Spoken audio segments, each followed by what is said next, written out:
Provost Willem muttered this to his former student, knowing full well that Laurence had already left the room. Laurence had made up his mind. The familiar phrase from the College of Byrgenwerth no longer held the same significance for him. While he would never forget the message and would continue citing it, he would no longer truly fear the old blood.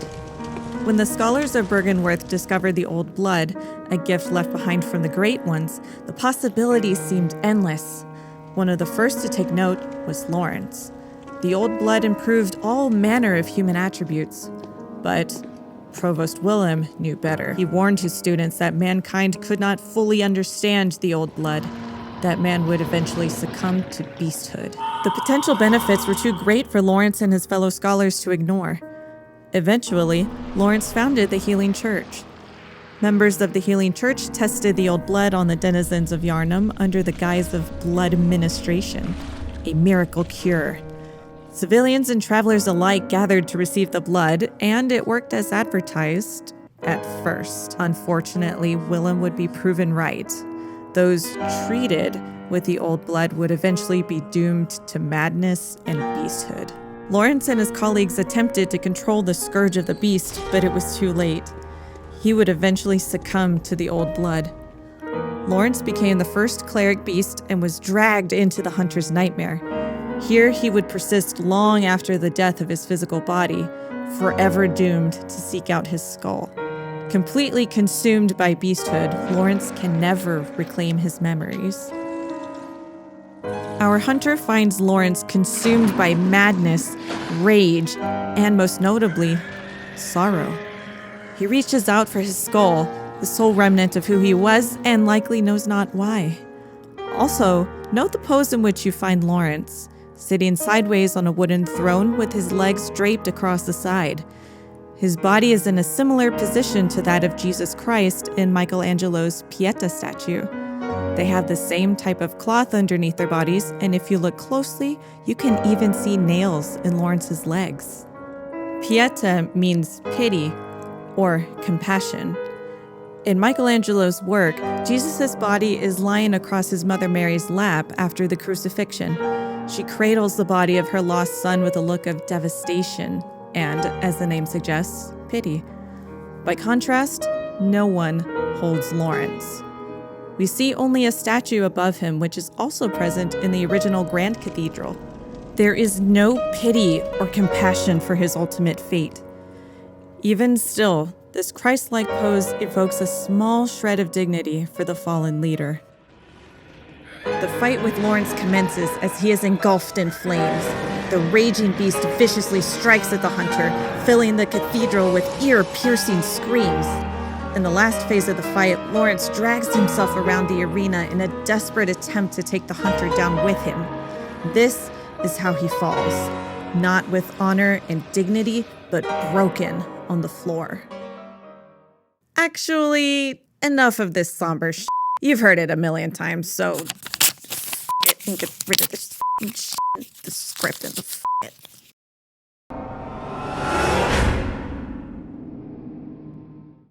Tsukasa Saito's track, Laurence, the First Vicar, is an emotional masterpiece from the DLC. No, really.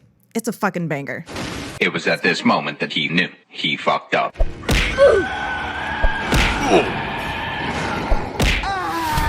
It's heavily based on the Cleric Beast song from the original game, which Saito also composed.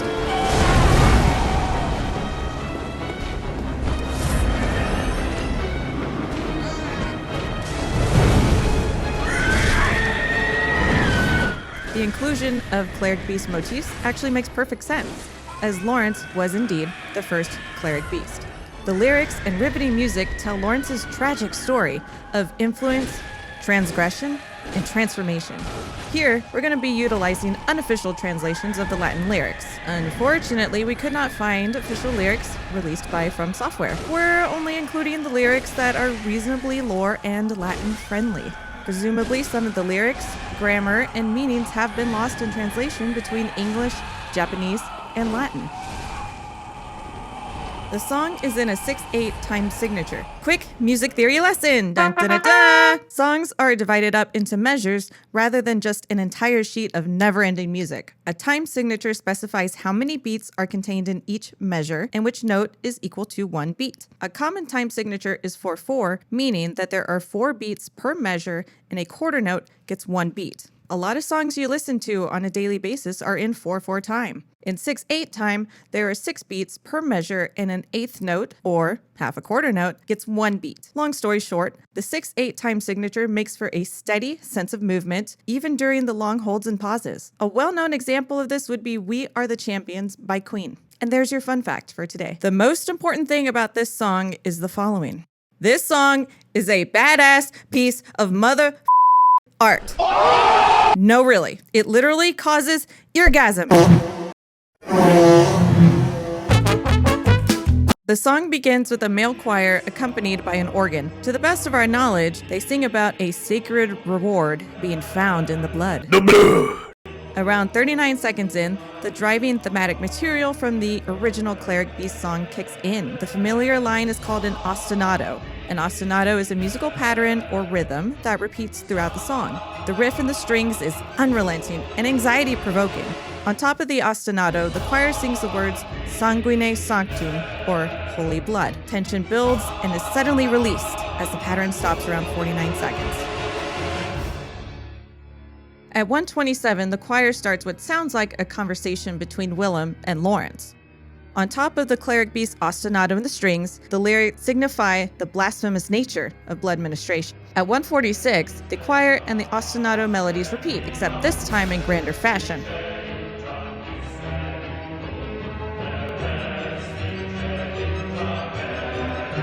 The added robust brass melodic line moves in parallel motion with and reinforces the male choir. Rhythmic cymbal crashes evoke regality and confidence, or dare we say, hubris.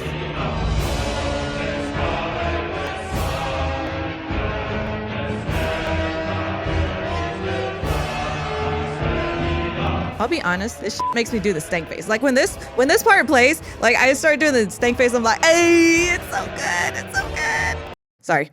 Around 2:06, everything suddenly drops out, save for the male choir and the low pedal tones in the strings. Ostensibly, this is the warning from Provost Willem in song. The choir sings timide, or be afraid, multiple times between pregnant pauses. The chilling silence in between the words forces the listener to pay attention to Willem's warning. Other instruments start to creep in as a slightly different ostinato plays at 2:44. This could be Laurence's conviction, overriding Willem's warning as the pattern gets louder and louder.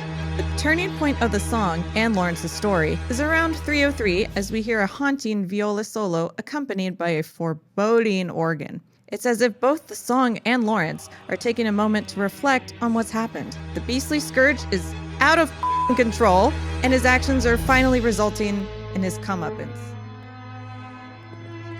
From 3:45 on, the remainder of the song exudes lamentations and immeasurable regret. The melodies soar in an absolute wall of sound against an unrelenting, pounding drum beat. The wide sound is achieved by using layers. Several instruments are being played per line, even though there aren't many individual melodic lines. Next, the brass, strings, and voices all share the same melody, moving in parallel motion with one another. The overwhelming power of the choir and orchestra exemplifies the all-consuming power of the blood.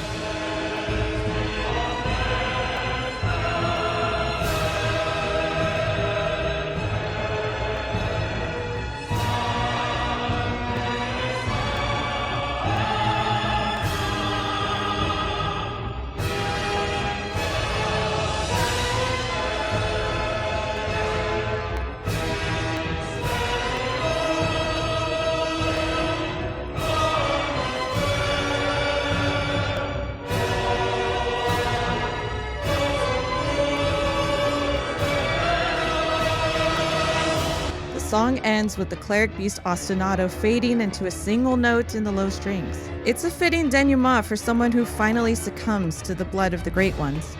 Laurence's music demonstrates ultimate corruption and downfall caused by reckless ambition. The player has now come full circle from the Cleric Beast in the beginning of the game. Saito's repurposing of musical ideas brings so much depth to this character's story. The more we listen to the soundtrack, the more we discover even 6 years after the original game's release.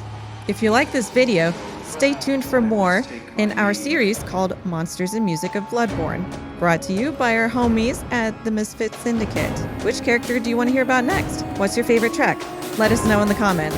Until next time, fear the old blood.